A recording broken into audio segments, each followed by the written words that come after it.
kwa kionyesha kwamba eneo hili pametokea ajali iliyohusisha basi kubwa pamoja na basi jingine dogo aina ya haisi. Na tumefika hapa kwa ajili ya kuzungumza na baadhi ya watu ambao wao wanafanya shughuli zao katika maeneo haya na wale walioshuhudia ajali hiyo watueleze, je, ni kitu gani ambacho kilitokea hapa na hii ajali wao wanahisi imesababishwa na nini? Kwa jina naitwa Philip Paul maarufu Peku Peku.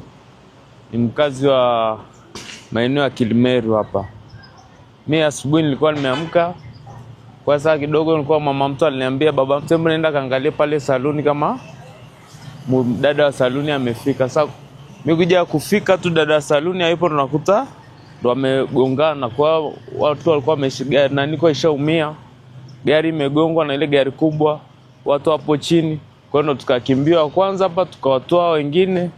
Mimi nikarudi zangu ndani kwa ajili nilikuwa sijavaa kwenye kujistiri sana, ikabidi niondoke.